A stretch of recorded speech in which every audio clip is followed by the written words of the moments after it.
Assalamualaikum warahmatullahi wabarakatuh. Perkenalkan, nama saya Farah Regina Putri, NIM 192330, mata kuliah Manajemen Retribusi Daerah. Baiklah, pada video saya kali ini, saya akan menjelaskan latihan pertemuan 15. Nah, di latihan ini terdiri dari 3 soal. Baiklah, saya akan menjelaskan soal yang pertama. Soal yang pertama itu realisasi penerimaan retribusi daerah di Kota Malang melintang tahun 2013-2016 dalam jutaan rupiah. Yang diketahui di soal ini itu tahunnya terdiri dari 4 tahun, 2013, 14, 15, dan 16. Retribusi pasar 220, 228, 245, 250, dan retribusi parkir di tepi jalan umum, retribusi parkir, retribusi objek wisata, retribusi izin gangguan, dan retribusi IMB. Bisa kita lihat di dalam tabel berikut ini. Selanjutnya itu pertanyaannya itu tentukan estimasi retribusi objek wisata tahun 2017 dengan metode yang pertama SMA atau asumsi dengan menggunakan 4 tahun yang menjadi dasar perhitungan. Yang kedua, eksponensial atau smoothing dengan damping faktor 0,7. Yang ketiga, TMA atau transformasi moving average. Dan yang keempat yaitu metode kuadrat terkecil. Nah, dari tabel tadi kita sudah mengetahui yaitu objek wisata tahun 2017. Sebelum saya langsung menjelaskan ke dalam bentuk isinya, saya akan menjelaskan terlebih dahulu apa sih itu SMA, eksponensial smoothing dengan damping, TMA, dan metode kuadrat terkecil. Yang pertama yaitu SMA. SMA yaitu memprediksi pendapatan tahun dengan berdasarkan perhitungan rata-rata pendapatan periode masa lalu atau periode ramalan. Sebelum menghitung rata-rata pendapatan periode lalu, terlebih dahulu perlu tentukan jumlah tahun yang akan dijadikan sebagai periode ramalan. Keuntungan SMA yaitu mudah dan sederhana, sedangkan kelemahan dari SMA ini memberikan bobot yang sama untuk pendapatan pada periode sebelumnya secara rata-rata. Yang kedua yaitu eksponensial smoothing atau disingkat dengan EXS. Eksponensial smoothing yaitu lebih baik dari SMA karena memberikan bobot yang berbeda untuk periode yang berbeda. Keuntungan dari EXS ini yaitu adanya perlakuan yang berbeda untuk tahun-tahun yang berbeda. Sedangkan kelemahan EXS, penentuan bobot lebih bersifat subjektif atau dasar penentuannya tergantung pada kemauan. Yang ketiga itu TMA atau Transformation Moving Average, yaitu teknik perkiraan dengan melihat kecenderungan atau tren data masa lalu. Perakiraan pendapatan dilakukan dengan cara menghitung perubahan pendapatan tahun T dengan tahun T dikurang 1. Selanjutnya, dihitung rata-rata penambahan pendapatan selama periode tertentu. Prediksi pendapatan tahun dengan dihitung dari pendapatan tahun sekarang ditambah rata-rata penambahan pendapatan. Nah, sedangkan keuntungan TMA ini yaitu lebih akurat dibandingkan SMA atau EXS. Sedangkan kelemahan dari TMA ini, kalau terdapat perubahan yang ekstrim, terdapat pendapatan pada tahun-tahun tertentu. Nah, yang selanjutnya itu metode kuadrat terkecil. Baiklah, saya sudah menjelaskan dari masing-masing metode yang 4 tadi. Selanjutnya, saya akan langsung masuk ke soal. Yang pertama yaitu ditanya tentang SMA atau Simple Moving Average. Kita sudah mengetahui dari retribusi objek wisata dari tahun 2013 sampai 2016. Nah, yang bakal ditanya itu 2017. Pertama, periode ramalan adalah 4 tahun, yaitu 2013 dikurang 2016. Maka rata-rata pendapatannya dari 2013 dijumlahkan sampai 2016 dibagi 4. Dapat hasil 156,75. Jadi, estimasi pendapatan retribusi objek wisata tahun 2017 yaitu 156,75. Selanjutnya itu yang kedua, exponential smoothing dengan damping faktor 0,7. Nah, kita harus pertama-tama kita membuat tabel dahulu, yaitu di tabel itu terdiri dari tahun, pendapatan, langkah, dan hasil estimasi.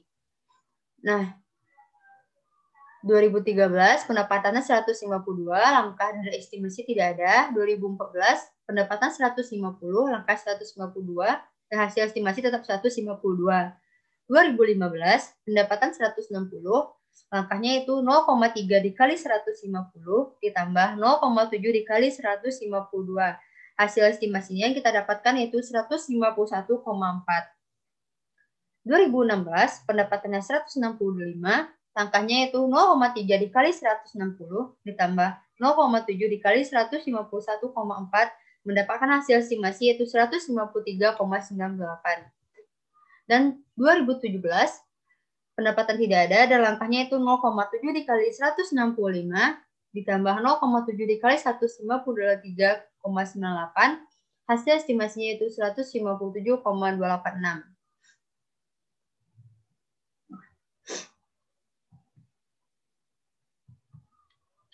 Nah, hasil estimasi pendapatan retribusi objek wisata tahun 2017 dengan metode eksponensial smoothing adalah 157,286.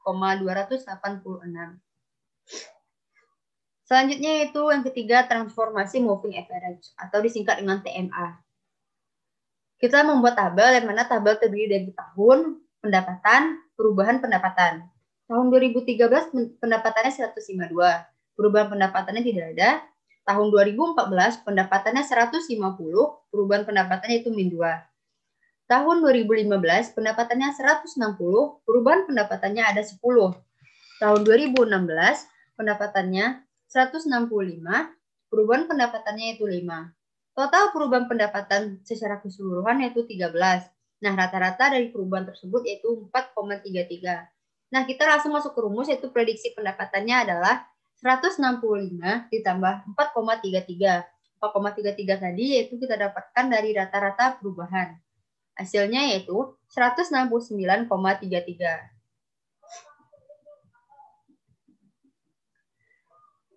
Pertanyaan keempat itu menggunakan metode kuadrat kecil.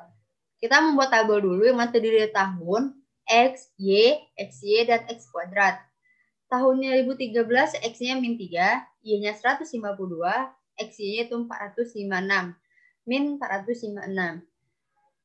Dan X kuadratnya itu 9. Saya akan menjelaskan 1 tahun saja, yaitu tahun 2013. XY itu yang mana? -3 dikali 152 didapatkan hasilnya min 456. Sedangkan X kuadrat yaitu X tadi yang mana -3, berarti -3 dikali -3 dapat hasil 9. Begitu selanjutnya untuk tahun-tahun 2014, 2015, dan 2016. Nah, kita jumlahkan, X-nya itu 0, Y 627, XY itu 49, X kuadrat yaitu 20. Tahun kita buat dalam selanjutnya itu kita bikin tabel, yaitu tahun X yaitu -2, 2014 -1, 2015 1, 2016 3, 2017 4. Nah, langsung saja masuk ke rumus, yaitu untuk mencari nilai A yaitu sigma Y per N. Berarti 627 dibagi 4 hasilnya 156,75.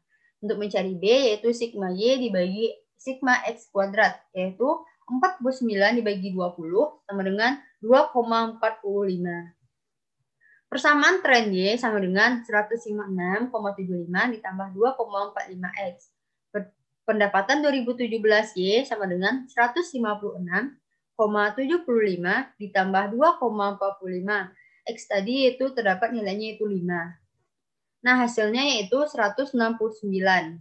Jadi, metode estimasi yang mendekati keakuratan adalah metode eksponensial smoothing. Karena realisasi retribusi objek wisata tahun 2017 adalah 166. Maka mendekati yaitu metode eksponensial smoothing.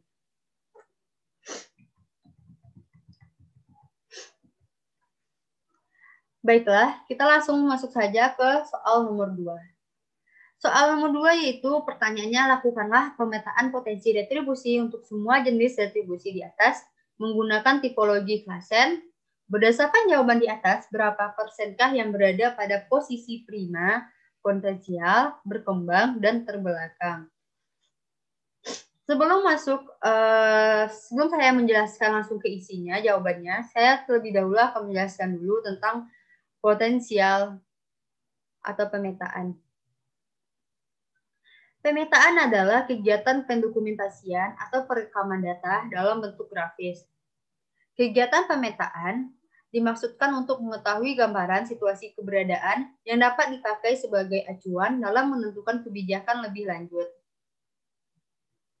Dalam Kamus Bahasa Indonesia, pemetaan atau visualisasi adalah pengungkapan suatu gagasan atau perasaan dengan menggunakan gambar, tulisan, peta, dan grafik.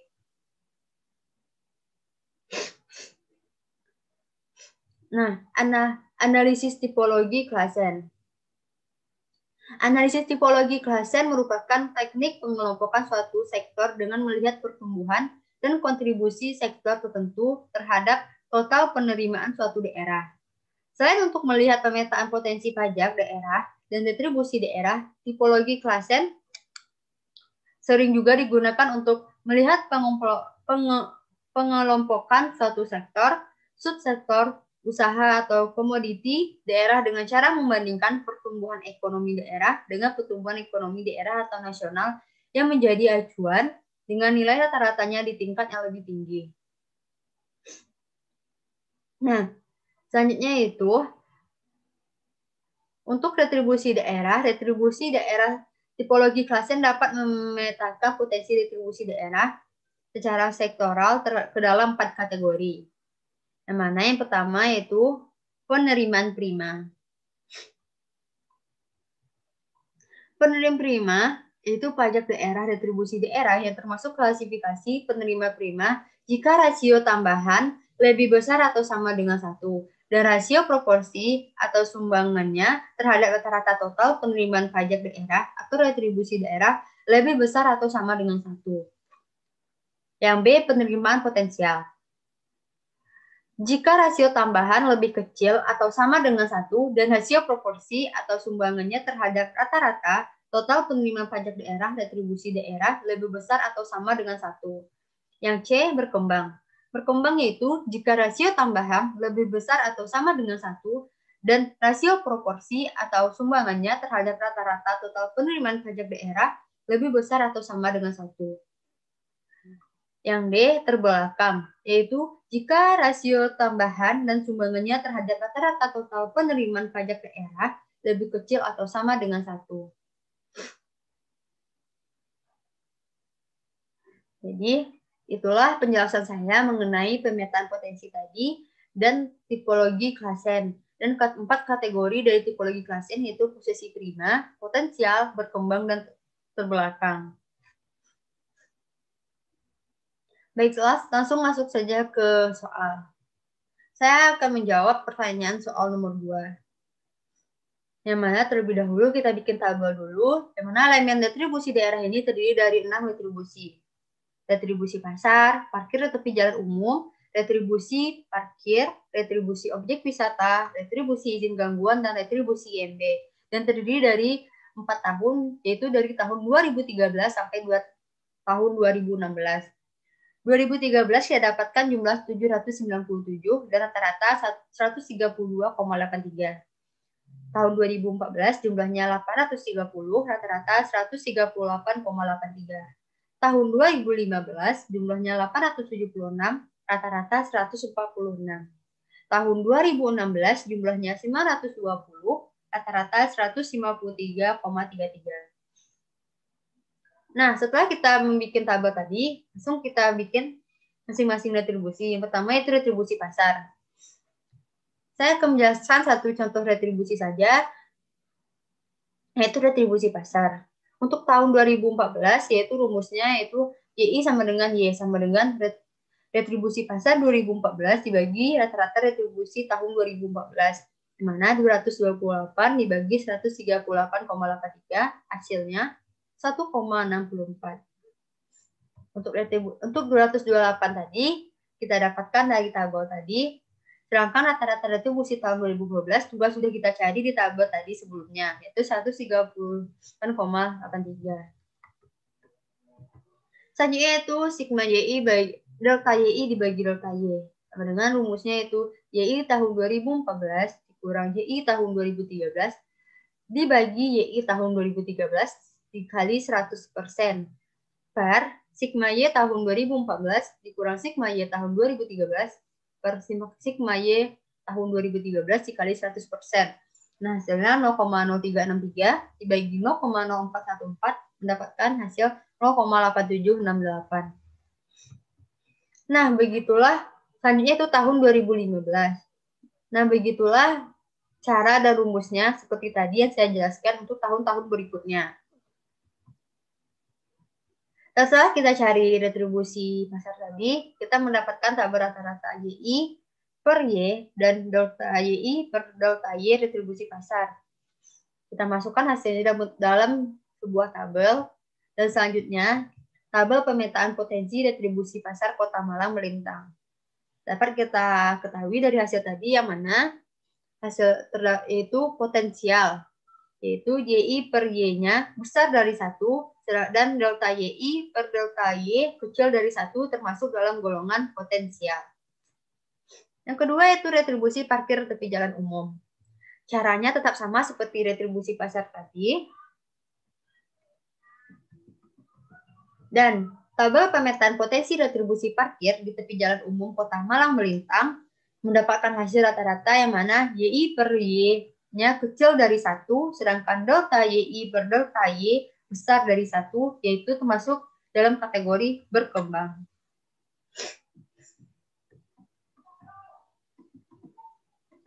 Yang ketiga yaitu retribusi parkir, tetap sama seperti cara yang saya jelaskan sebelumnya. Nah, hasilnya dari tabel pemetaan potensi retribusi parkir di Kota Malang melintang mendapatkan rata-rata yaitu YI per Y kecil dari 1 dan delta YI per delta Y kecil dari 1, yaitu termasuk kategori terbelakang. Selanjutnya itu tabel pemetaan potensi retribusi objek wisata Kota Malang melintang. Hasil rata-ratanya YI per Y besar dari 1 dan delta YI per delta Y kecil dari 1 termasuk dalam kategori potensial.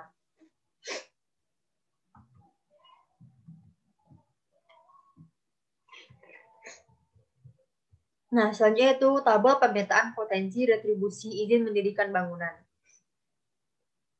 Rata-ratanya YI per Y-nya kecil dari 1 dan delta YI per delta Y-nya besar dari 1 termasuk dalam kategori berkembang. Nah, setelah kita cari ke-6 retribusi daerah tersebut, yaitu tabel jenis retribusi yang berada pada posisinya, yaitu yang retribusi pasar termasuk kategori potensial. Kedua, retribusi parkir tepi jalan umum termasuk kategori berkembang. Ketiga, retribusi parkir termasuk kategori terbelakang. Keempat, retribusi objek wisata termasuk potensial. Kelima, retribusi izin gangguan termasuk kategori berkembang. Retribusi IMB termasuk kategori berkembang.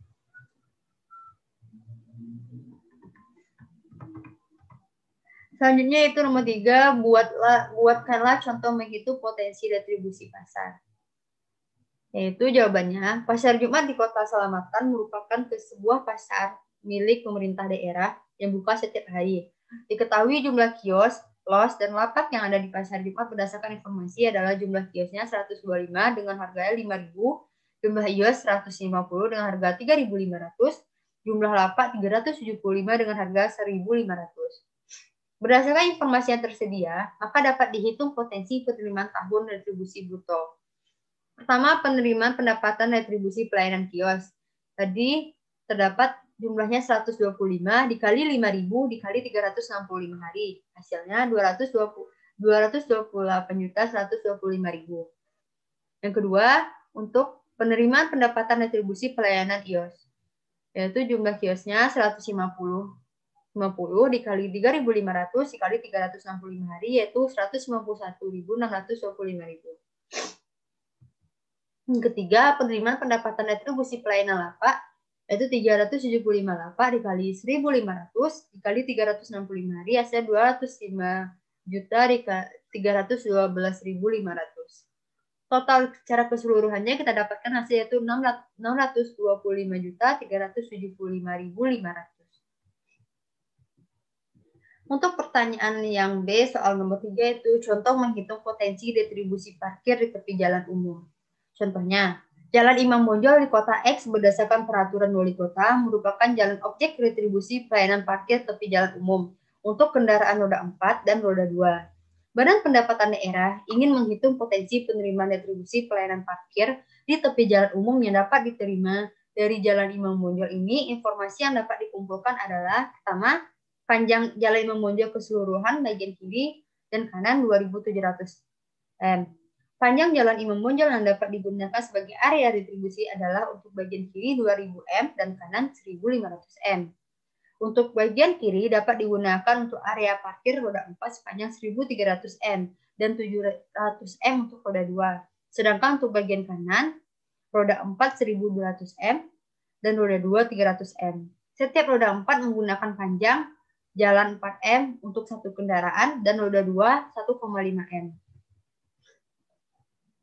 Berdasarkan survei lapangan, maka setiap kendaraan roda 4 menggunakan waktu parkir 2 jam per sekali parkir, sedangkan roda 2 1,5 jam per sekali parkir. Tarif parkir untuk sekali parkir roda 4 itu 3.000, untuk roda 2 1.000. Selanjutnya, lama penggunaan area parkir untuk setiap hari dimulai jam 7 pagi sampai jam 19 malam. Berdasarkan informasi di atas, hitunglah potensi penerimaan retribusi pelayanan parkir di Jalan Imam Bonjol. Jawab. Untuk jalan umum Imam Bonjol bagian kiri tadi, rumusnya yaitu PLTP sama dengan N1 dikali TPI 1 kali TRP 1 kali 365 hari ditambah N2 kali TP3 dikali TRP 3 dikali 365 hari. Langsung kita masukkan saja ke dalam rumus, yaitu hasil kita dapatkan 3.498.890.000. Sedangkan untuk jalan Imam Bonjol bagian kanan, rumusnya itu PRPT sama dengan 300 dikali 6 kali 3.000 dikali 365 hari, ditambah 200 dikali 8 kali 1.000 dikali 350 hari, hasilnya itu 2M555.000. Total potensi penerimaan retribusi pelayanan parkir tepi jalan umum, Jalan Imam Bonjol, setelah kita jumlahkan yaitu 6M 0,3 850.000. Pertanyaan poin C untuk soal ketiga yaitu menghitung potensi retribusi terminal. Pemerintah Kota Seiyo ingin menghitung potensi retribusi terminal dengan objeknya adalah tempat memuat dan atau menurunkan penumpang bagi mobil penumpang umum dan bus. Hasil beberapa kali yang survei sebagai berikut. Nah, di tabel ini terdapat 8 hasil survei. Bisa kita lihat sama-sama. Dan jenis pengujiannya ada mobil penumpang umum antar kota, mobil penumpang umum tidak dalam trayek atau taksi angguna, mobil penumpang umum angkutan kota, kendaraan jenis bus non-ekonomi yang melayani trayek antar kota, mobil bus ekonomi antar kota, dan mobil bus angkutan kota. Dan keterangan selanjutnya itu tarif yang berlaku, mobil penumpang umum antar kota setiap masuk 500. Kedua, mobil penumpang umum tidak dalam trayek setiap masuk 1.000. Ketiga, mobil penumpang umum angkutan kota setiap masuk terminal 200. Keempat, kendaraan bermotor mobil bus non-ekonomi sebesar 3.000. Kelima, mobil bus ekonomi antar kota 1.000. Keenam, mobil bus angkutan kota 1.000. Pertanyaannya yaitu hitunglah potensi retribusi terminal menggunakan waktu setahun atau 360 hari. Jawab yaitu untuk menghitung rata-rata kita gunakan tabel. Tadi sudah diketahui di soal ada 8 kali survei. Nah, langsung kita jumlahkan, kita bagi 8, dan kita mendapatkan rata-rata setiap jenis pengujian. Rata-rata mobil penumpang umum antar kota yaitu 53, untuk rata-rata mobil penumpang umum tidak dalam trayek 25, untuk rata-rata mobil penumpang umum angkutan kota 56, untuk rata-rata kendaraan bermotor umum jenis mobil bus non-ekonomi yang melayani trayek antar kota 44, untuk rata-rata mobil bus ekonomi antar kota 41, untuk rata-rata mobil bus angkutan kota 62. Nah, langkah selanjutnya itu menghitung potensi retribusi. Kita bikin tabel, yaitu terdiri dari jenis pengujian, langkah hitungan, dan jumlah. Saya akan menjelaskan pertama yaitu mobil penumpang umum antar kota. Langkah hitungannya 53 dikali 500 kali 36 hari. Kita dapatkan jumlahnya itu 9.540.000. 53 tadi kita dapatkan dari rata-rata mobil penumpang umum antar kota. Dan 500 itu adalah tarifnya. Dan dikalikan 365 hari emang ketentuan dari soal. Nah, kita dapat hasil 9.540.000. Nah, begitulah untuk jenis pengujian selanjutnya, sama seperti pengujian yang saya jelaskan tadi. Itu rata-ratanya dikali dengan tarif dikali 360 hari. Dan jumlah secara keseluruhan yaitu 151.932.000. Nah, begitulah hasil untuk menghitung potensi retribusi. Baiklah, dengan berakhirnya materi untuk menghitung potensi retribusi, maka berakhirlah video presentasi saya pada kali ini. Apabila ada kata-kata saya yang salah, mohon dimaafkan. Wabillahi taufiq wal hidayah. Wassalamualaikum warahmatullahi wabarakatuh.